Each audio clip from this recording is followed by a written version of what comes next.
आजको बहस बलात्कारीलाई कति वर्ष जेल हाल्ने भन्ने होइन, यस्ता जघन्य अपराधमा मृत्युदण्डको व्यवस्था किन नगर्ने भन्ने हो। नेपालको संविधानले मृत्युदण्डको सजाय दिने गरी कानुन बनाउन निषेध गरेको छ।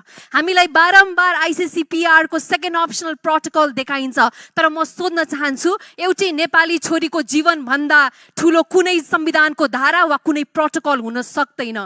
कहिले निर्मला, कहिले इनिशा, आज फेरि गरिमा। हाम्रा छोरीहरू गुमाइरहने र प्रोटोकलका पाना र संविधानका धारा पल्टाइरहने हो। भारतलाई यस्तो प्रोटोकल आवश्यक परेन, त्यहाँ मृत्युदण्डको व्यवस्था छ। नेपाललाई किन यस्तो प्रोटोकलको आवश्यकता पर्यो र मृत्युदण्ड किन छैन? यदि अन्तर्राष्ट्रिय प्रतिबद्धता न्यायको बाटोमा बाधक बन्छ भने सरकारले त्यसको पुनरावलोकन र कानुनी समाधान खोज्ने राजनीतिक साहस देखाउन म आग्रह गर्न चाहन्छु।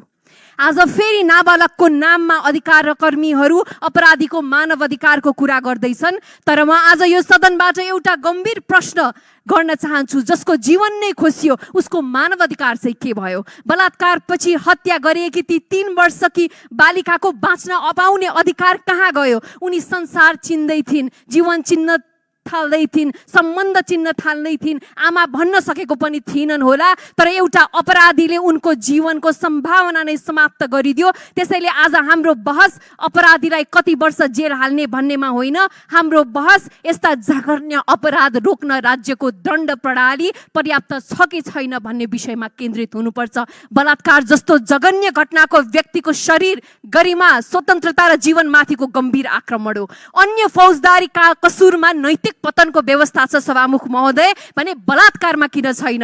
दोषीलाई नैतिक पतन हुने फौजदारी कसुरमा स्पष्ट रूपमा राख्ने व्यवस्था तत्काल लागू गर्न सरकारसँग माग गर्दछु। बलात्कार जस्तो जघन्य अपराधमा दोषी भइसकेपछि पनि उसले फेरि पनि यही कारणले गर्दा, यो फौजदारी कसुर नलाग्ने कारणले गर्दा उनले सार्वजनिक पद धारण गर्न पाउने व्यवस्थाको अन्त्य हुनुपर्छ।